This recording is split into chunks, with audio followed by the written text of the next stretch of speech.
Small business owners, entrepreneurs, medium startups, and VCs, this one's for you. Welcome to Beyond the Bottom Line, Balancing Evolution with Execution, hosted by Elevate Talent Solutions founder and CEO, Ron Miller.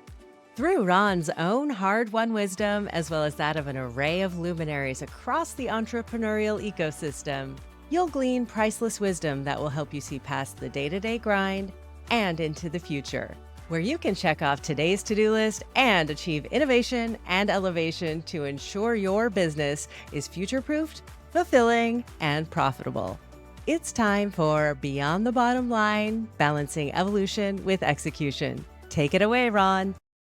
Welcome, everybody, to today's episode of Beyond the Bottom Line. We bring you real talk for small businesses and community and connecting you with resources and opinion where we cut out the BS and we get down to what the reality is. I am super excited to have these two guests on today. They are two good friends of mine, and I think you'll hear me talk about the power of community when you're building a small business. And I met today's guests, Nicole Gray and Anne-Marie Henke, through a collective that we have both joined, Connecting Fractional Entrepreneurs with Business Resources. And they were just somebody that I found very interesting and I reached out to for some help. And now they become like confidants in Elevate Talent Solutions. And really, I probably should cut them in as partners at this point, but they are more than helpers. They are also the host of a great podcast. If you have not listened to it, is called What's Next Gen X.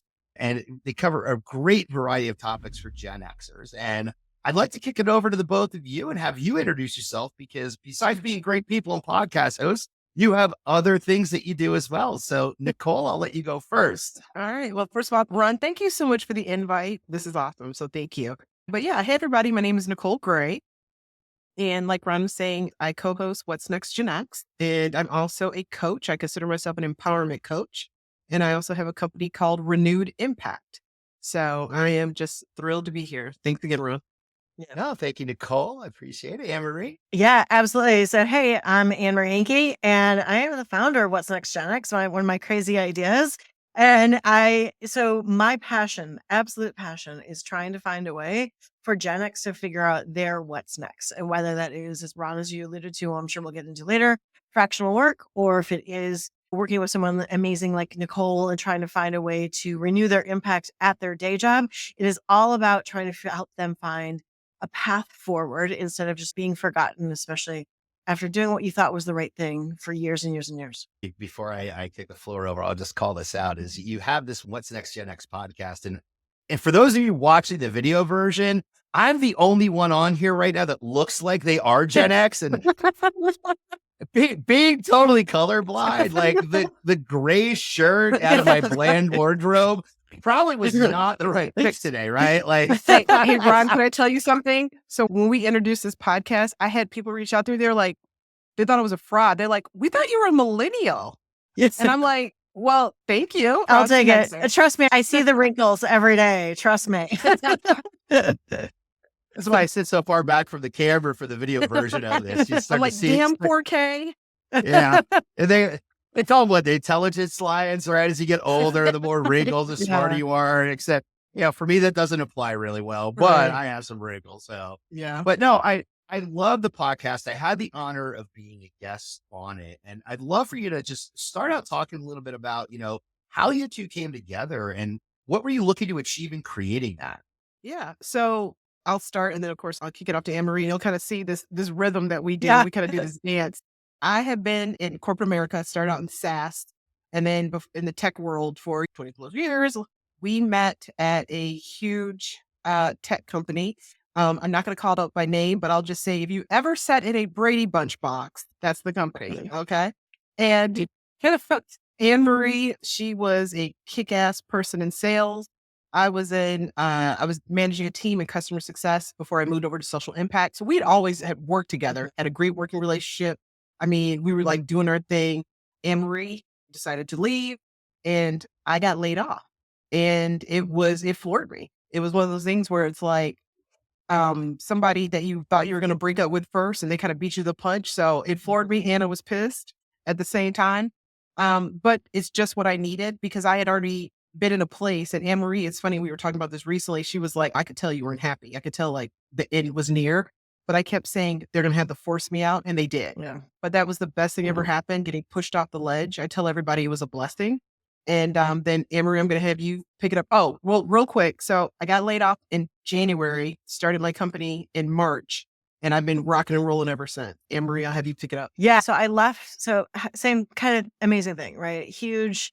I followed the path. Let me start there, right? I went to school, which Ron, you and I happened to go to the same undergrad.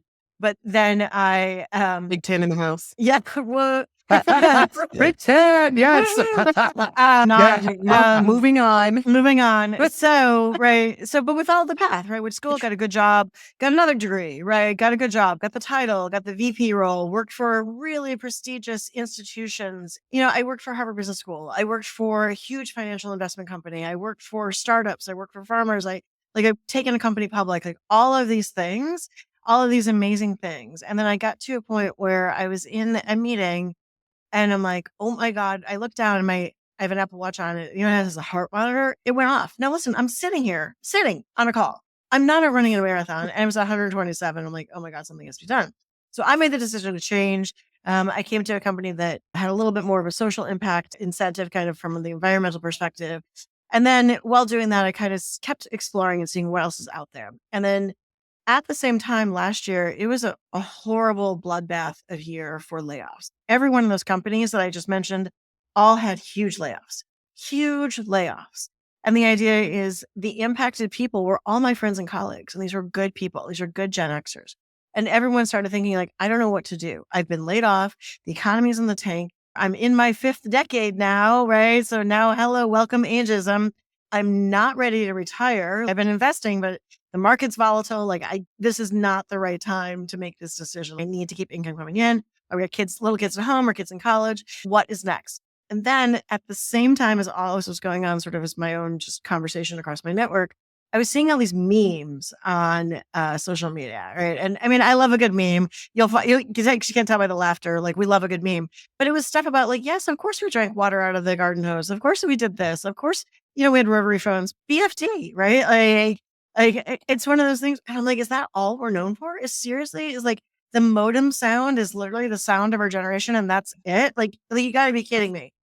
And so many people, such as Nicole, right, were doing amazing things. And so Nicole and I obviously been connected for years on LinkedIn, and I knew what had happened to her at that prior company.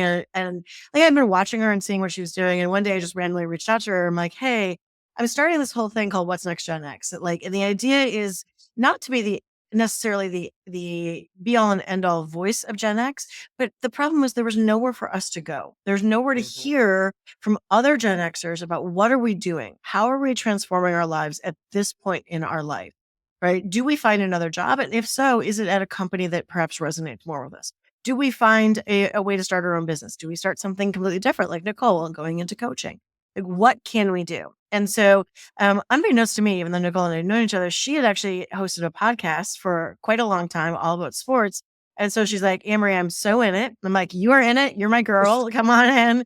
Come on. Welcome to the What's Next Gen X family.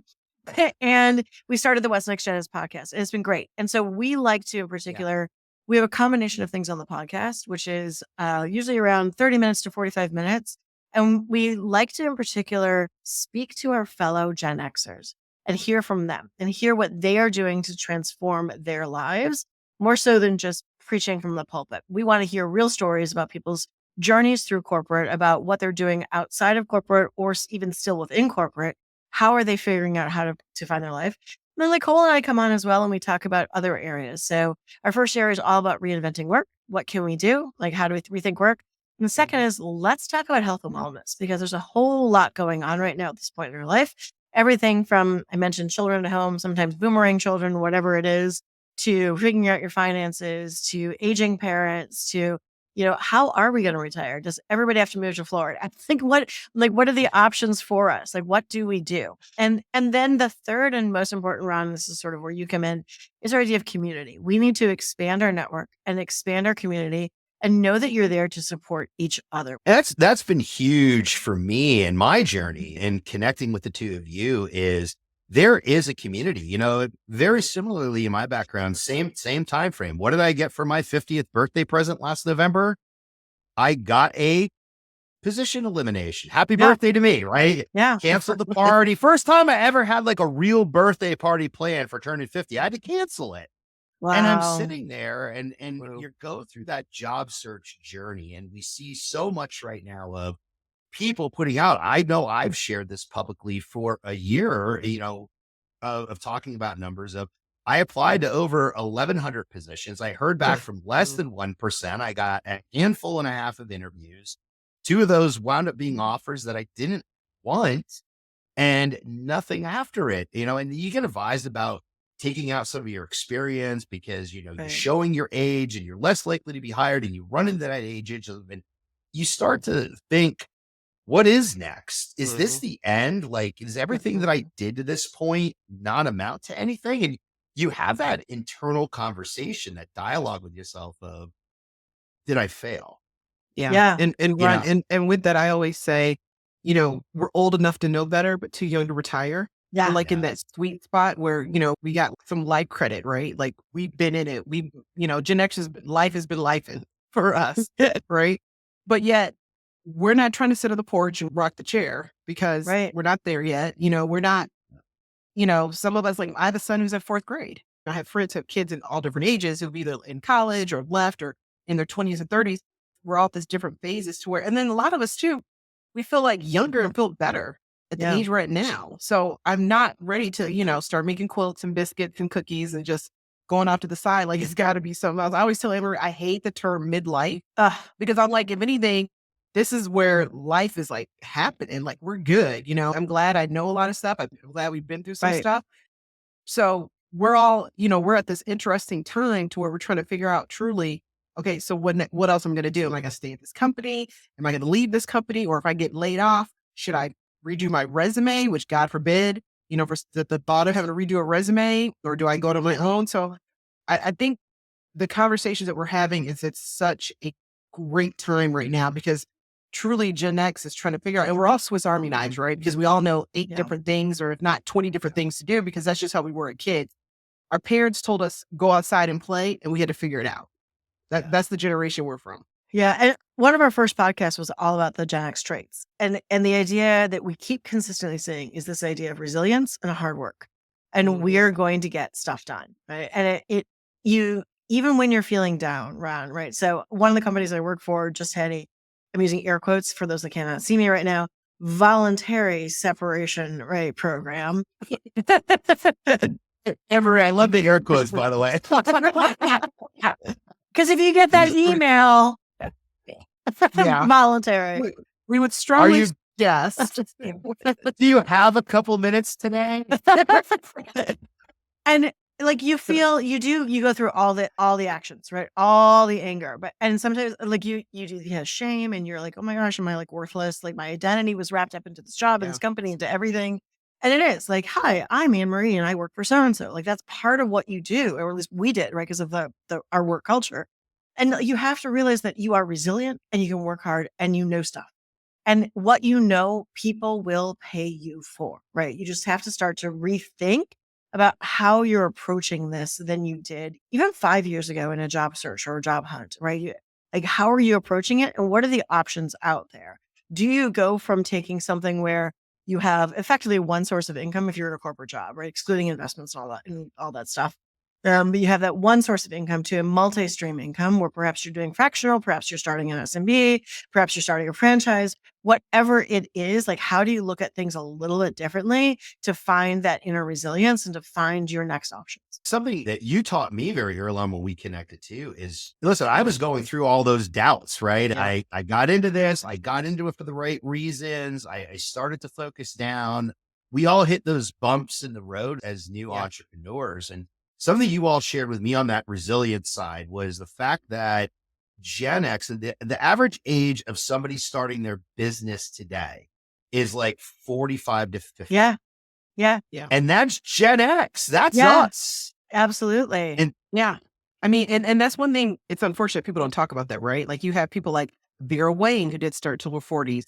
Martha Stewart was older. I mean, you can go, I mean, there's people in history, Laura Ingalls Wilder, Little House on the Prairie. She didn't start until she was like 60. So this whole idea of, that's why I think that midlife, like, it's over.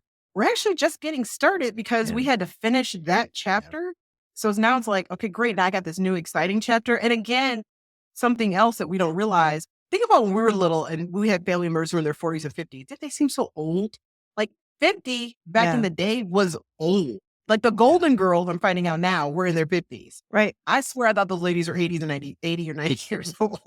You know what I mean? They just made 50 look like, oh. And now you have people who are 50, we were laughing with your producer, who look 40 and 35. So like, we're in a good place. You know what I mean? So we want to make some stuff happen.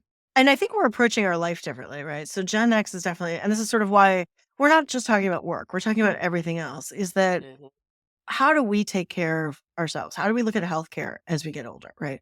How do we look at some of those key topics that are challenging us? How do we look at nutrition, right? Whereas, our parents' generation perhaps didn't look at it in the same way of exercise and health and what are we doing to take care of ourselves? Are we getting the right supplements? Are we doing those kinds of right things? We're looking at it a completely different way, which is why like we really need to take the opportunity to say, the time is now. Like if you're thinking about starting something, then even if you have a corporate job, like the time is now, right? At that 45 or plus, you can do this. Like you need to feel empowered to do this and you can do it on the side. And I'm going to tell you absolutely fundamentally, like 100%, if you start something on the side, you're going to be like, I don't have time for that. Okay. Firstly, BS.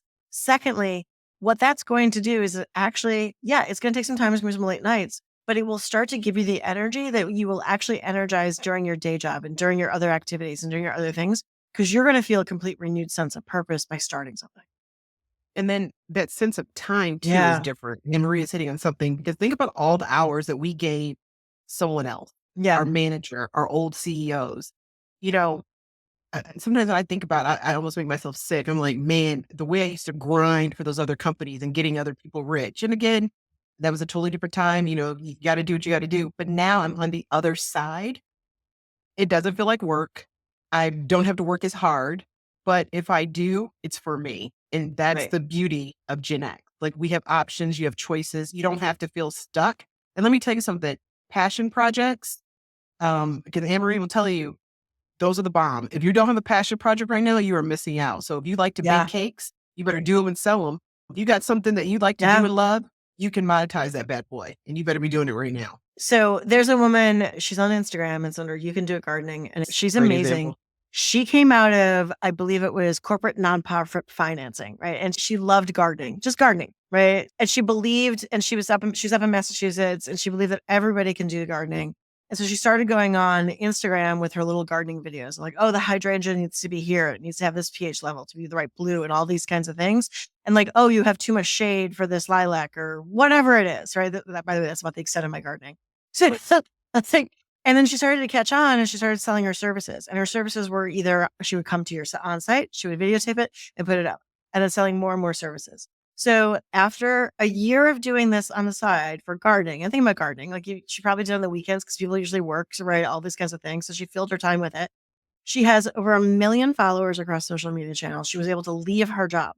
Now listen, you don't have to be an influencer, but don't like that side project can turn into something. And what often happens with both Nicole and I, and sort of a little bit like Ron, this is sort of some of the things we've talked about too, is you go and I am a corporate finance person. I'm going to do corporate finance. I'm going to continue this process. And then you'll have this conversation and then there'll be like a little whisper. Oh, but I really like gardening.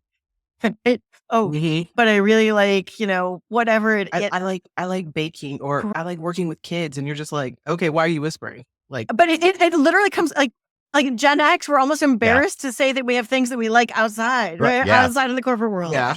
And it's like, okay, well, listen, like, go ahead, still continue to pursue your corporate job. Start this now because the time is now. We did a pre-call for somebody that's coming on our podcast recently. And he's like, there is a sense of urgency, like start now, right? Absolutely start. Well, much like corporate, when we live that, you get on the other side, you can't get that time back. Mm-hmm. It's a valuable time and a valuable learning experience. But man, looking back on it and the things that I missed out on, that I could have invested otherwise in starting to do something earlier. Oh, I trust me.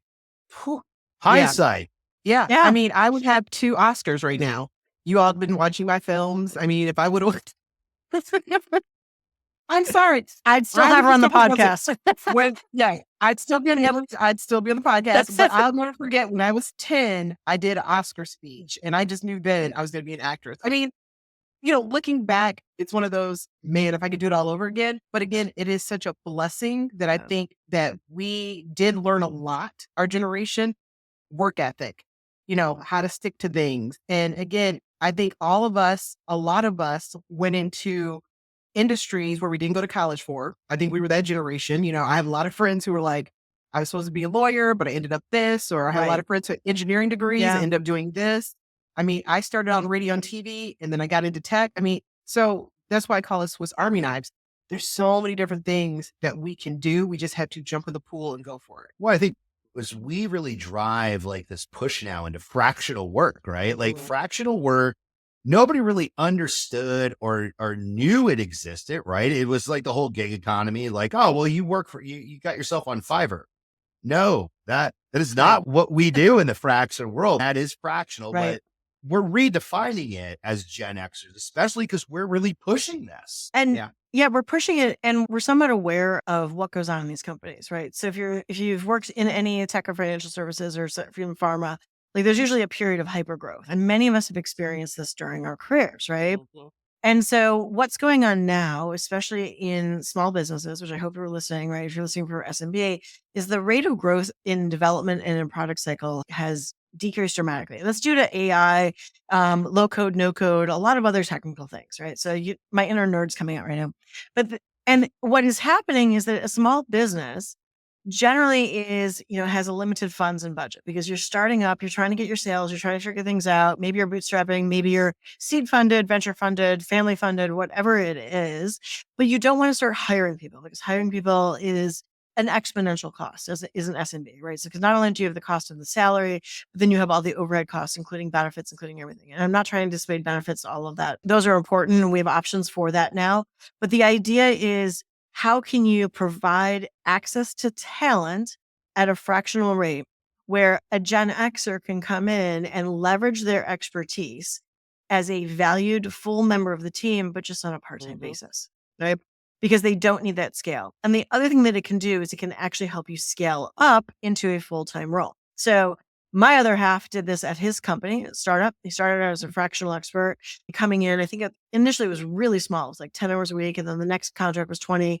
And then they hired him on as a chief product officer. And so you start to see what that option could be, so that as the company scales, you have established your value and you're able to do this. And you can have multiple clients at once, right? There isn't a conflict of interest. You need to be able to make sure you're covered on all that stuff. But it really is, the potential is out there to help other small businesses. And as a fractional, and if you're a small business, I highly encourage you to look at fractional hiring first. Like, how to figure out how do you staff with fractional is something that I know, perhaps Elevate can help with. Like, there are options around how you leverage this talent pool, because it is out there and it is accessible at your budget. I think about the value that we bring as Gen Xers just in the technology realm, right?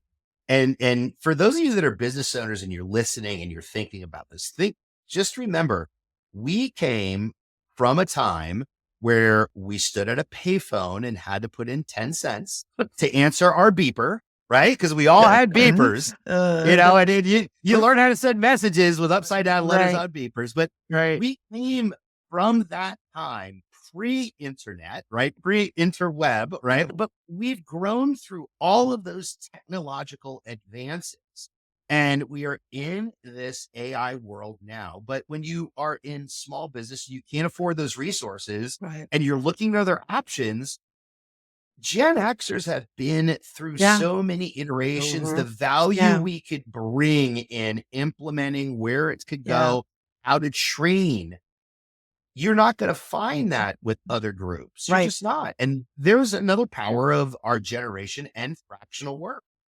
Yeah. And it's something where, don't be ageist. Firstly, don't like, you can't hire based on age, but the value of a Gen Xer that's going to bring is that experience. And you need to understand that if you can bring in a Gen Xer at a fractional rate, you're going to have an exponential growth, right? It's not 1 + 1 = 2. It's 1 + 1 = 10 because of that experience, because of that growth, because of that insight and value that a Gen Xer can bring. And also too, I heard somebody say, Anne-Marie and I were recently at a conference. You're not buying my time or investing in my time. You're investing in what I know. Right. And that is so valuable. I mean, if you truly look at the years that the average Gen Xer is probably like spend about 20 years, 15, let's say like 15 to 25 on their career, because, some people might have had to stay home with the kids and gone back to work or things like that.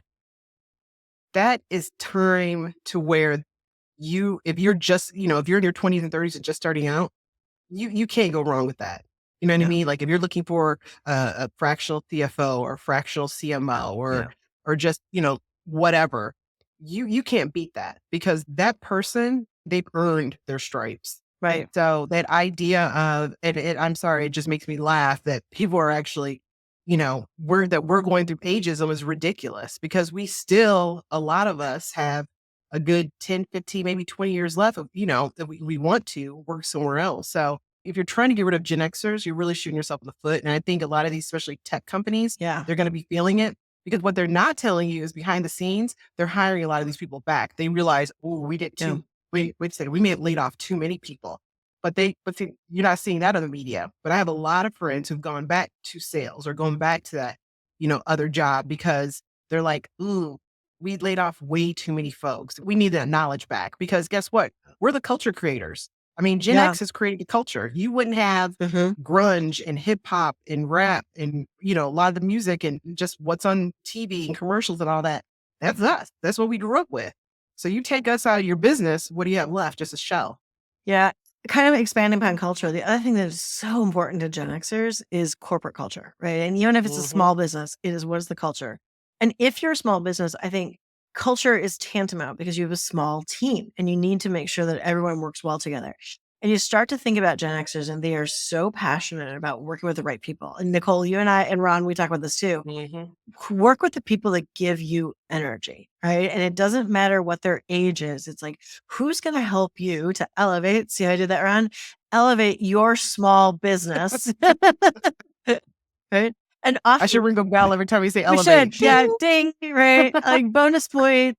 But you want to work with those people so that they can bring their ideas and energy and excitement and experience to help you elevate where you're at, especially as a small business, and then be part of that corporate culture, right? Be part of that team. Like we are, again, you don't want to overgeneralize, but we're a team generation. We love being together, from the packs at the malls to, it's just all of us connecting now on different digital platforms. So, yeah. Well, and that's also the power of the community of Gen X and engaging in fractional workers is, hey, you might engage with me to help build your infrastructure and your operations, right? Or train your talent acquisition team. But when it comes to coaching your executive team, might not be what I'm focusing on, but the power of the connection of my community. I know a Nicole and I know an Anne-Marie that I can refer you to. And now you have a resource that's trusted that brings you that different experience level in what you're looking to accomplish in that realm. And we can help tie you together in how you grow and expand your organization. Let me tell you, the power of networking is so big right now. There's actually people out there who are labeling themselves networking experts. And that is huge. I felt like that at my old company. People literally would call me and be like, I need blah, blah, blah. I'd be like, call Mike, call Anne-Marie, call Jan, call it. Because just the fact that you know these people is huge. So, I mean, just with us, with, our businesses, if we need anything, we're going to call this person. We're going to call that person. Oh, I need some advice. Okay, I need this. I need that. I need a contract. And that, to have that is huge. So if you're this whole idea, like, I want to do it by myself, or I'm not sure, whatever, you need to join a community. We're at that age where you have to start investing in yourself. You do. We invest in, our hair, nails, massage, we do all that stuff. But then there's another side of it. You got to invest in your company, and you are your company. Like Anne-Marie says, you're the CEO of yourself. You have to invest in yourself. So get a coach, you may have to pay to get in some rooms and be in front of the right people, but you're going to have to pay that money. But in the long run, it's going to help you immensely. And now here's the thing, Nicole, right? well, I don't want to date myself at this point, but like 15, 20 years ago, if you were thinking about getting your MBA, you paid to get into the right room, to get into the network, right? You need to do that again. And you need to understand that this is just part of what you're doing right now. Listen, you don't need to pay, like Ivy League. You're not going $150 for 2 years kind of thing. Don't worry about that. But the idea is you need to start thinking about, how do I expand my network thoughtfully, intentionally, and how do I get around people that, again, are giving me energy and giving me insight? And that, Ron, you've seen how that's worked with you and the communities that we've been in. Yeah. Yeah. Well, and to that point, like, you all always give me so much energy every time we interact. Like, sometimes it takes me like a day to catch up to your thought process. Like, sorry, I messaged you the other day. I was like, I know it's 2 a.m. and I'm sitting here, I can't sleep, and I'm rereading this, and the light bulb finally went off on what you said, because like, you were 3 steps, but being around that energy is what propels you forward. And it's so important. Yeah. And it's a good thing that you still don't know everything. I mean, I still learn stuff all the time. I mean, this whole idea, like, just because you're older, you know everything. No, you don't. You don't know everything.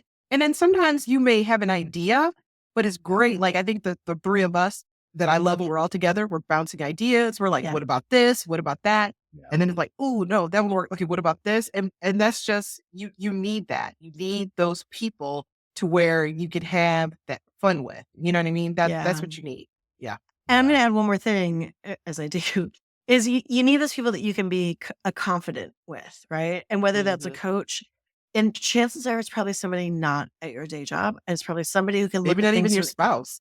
Yeah. Let's keep it real. Or your partner or whoever. Yeah. We love them, but it's one of those things where sometimes you need to talk to other people within a different space. And also somebody who has a unique perspective on things and get to look at it as Switzerland, right? Say, here's where I see this going. And I did this last week with somebody, and Nicole, you do this all the time as well. And, Ron, we're it for you, which is great. But the idea is, like, you need those perspectives to take a step back out of it, because you get blinders on if you're, every day you wake up at 5, you do the Peloton, you go to work, you do this, right? You got to take kids to school, pick up groceries, like whatever it is, like you're literally just going, and you need those moments to stop, get a fresh perspective on things, and then hear some additional insight. Yeah. I always like to say, as far as with coaching, it's not that I have all the answers, but I do have all the questions. And a lot of time it's just, you need somebody who's going to ask you the right questions. I always say with coaching, it's like we're in a dark room and I'm the light, and I'm trying to get you to turn the light on. However way I got to get you to do it, but we're going to turn that light on. But who's that person going to help you bring it out? That's where a coach is so essential. That's where being around like-minded people is so essential. Going to networking events, joining those communities, going to those, whatever what's on their monthly calendar, joining that. We got to get back to that. This whole idea that you're just going to sit at home and ding dong, opportunity is going to come, or the next job or the next big thing. It's just not going to happen. Let's be honest. The only body ding donging at your door is the Amazon driver, right? Because that's the world we live in, right? So, and I love him to death, but I need more. The insight and the energy you always bring is just, for me, is invaluable, right? As a friend and as a business owner, and looking for opportunities and building, you guys have been really great. And we could sit here all afternoon because of the energy that you always bring, but I want to give you an opportunity, just kind of in closing, what's next for What's Gen X? What do you have coming up, and what's next for each of you, and where can everybody find you? So thank you, Ron. So we have huge plans. We have lots of for those not on video, Ron is giving us like a huge high five, like fist pumps. And the idea is, how can we come in and get resources for our lives and meet with other Gen Xers within that community? We're calling it the Nexus Collective, which is a private group coaching. So it's going to be a 4-month coaching program, and we're going to launch that starting in February. So if you want additional support, and perhaps you're not ready for one-on-one coaching, but you want to be able to get into a room, think of it as your small group from your MBA program. Like, how can we get in the room and really start getting together and putting our minds together, thinking about what is next for each one of you, bouncing ideas off of each other. And then we're continuing the podcast. We have great guests coming up. We're super excited about our guest list that we've been recording, because we want you to hear those voices of other Gen Xers to begin to believe in yourself again. Yeah. So outside of What's Next Gen X, for me, I do coaching on the side through Renewed Impact. I work with career women, professional women. So, it doesn't matter what industry you're in, but I'm just a big believer, as far as creating your own seat at the table. and then we're going to jump on the table and then blow it up because we don't need it because you're good. You know what I mean? So that whole idea for years of all of us, want to see the table, and then you get there and you're like, really? Yeah. So that's why, I coach those women. And, but between this and What's Next Gen X, we're just really excited about 2025. We think that's going to be the year where we're going to, take off. So Ron, you're lucky because next time we're going to be in Today's Show and Good Morning America. I'm just putting that out there. I love. Well, just remember, you saw them here first or 14th. They were here. That's awesome. I'm just saying, they'll be like, there's Oprah and Ron are on the line. Okay, put Ron on hold. Tell Oprah. No, just kidding. Just teasing. Listen, I hope for myself I get a guest spot like on the Pat McAfee show or with the Kelty Brothers. That would be phenomenal because I got a lot to say about sports. None of it relevant, but I got an opinion about it. Right. So it's my new career. I joke, if you didn't know this, I also am a fractional assistant coach for the New York Giants. It's a virtual role. I perform it every Sunday from my couch as I sit and scream at Daniel Jones. But again, it's well, Ron, I understand because every Saturday I'm also on the imaginary sideline for the Michigan Wolverines. I'm doing my own coaching. I fired some people recently, so we're gonna have a meeting about that. But yeah, I feel you. It's really hard to be a coach right now in college football, so it's a lot going on. I do want to invite real quick everybody to our website, What's Next Gen X, and you can now follow us across all social platforms: LinkedIn, Instagram, and X. And then reach out to us on LinkedIn as well. So we'd love to hear from you. And then you can also find me at renewedimpact.com. But we're out there. We'd love to talk to people. Sign up to get that 25-minute consultation. Yeah. And seriously, sign up for it because we are only opening a few spots. We just can't, our calendars, trying to coordinate all the calendars is pretty much impossible. We're like, we're going to go for it and get as many amazing Gen Xers as we can. Well, and get in quick, right? Because as you said, when you guys are on Oprah, you can sit there as the winner of this contest and be like, remember when they coached me, right? I'm just saying between us doing ESPN and Oprah and Today's Show, it's going to be a lot going on next year. You're going to roll through a whole bunch of stuff, right? That's awesome. Well, ladies, thank you so much for participating. I always love talking with you, and anytime that I can get with you, it's valuable from learning experience and a personal experience. And folks, I really hope you enjoyed this episode. We're going to drop all of the links for the What's Next Gen X podcast, for the social media, and for both of their personal sites as well, for their businesses and their endeavors. And I really hope you enjoyed this episode, and I hope you tune in next time. Make sure you don't miss an episode of Beyond the Bottom Line by hitting that like or follow button at the bottom. And we cannot wait to see you all on the next episode. So have a great rest of your week. Awesome. Thanks, Ron. Thanks, Ron. Thanks for listening to this episode of Beyond the Bottom Line, Balancing Evolution with Execution, hosted by Ron Miller, CEO of Elevate Talent Solutions. You can learn more about him at elevatetalentsolutions.net and by following him on LinkedIn. This podcast was developed, edited, and produced in partnership with Courtney Reimer of Sounds Great Creative Podcast Strategy. If you want to make a podcast or make your existing podcast even better, Courtney is here to help. Find her on LinkedIn, that's Courtney with a C, Reimer, or at soundsgreatstrategy.com. Special thanks to Adrian Ruthard for keeping us all in line. Adrian is also the CEO of boutique marketing firm ACR Ventures. Check her out at acrventures.com. Be sure to hit that follow button, send us love letters and episode ideas at elevatetalentsolutions.net, and tune in next week.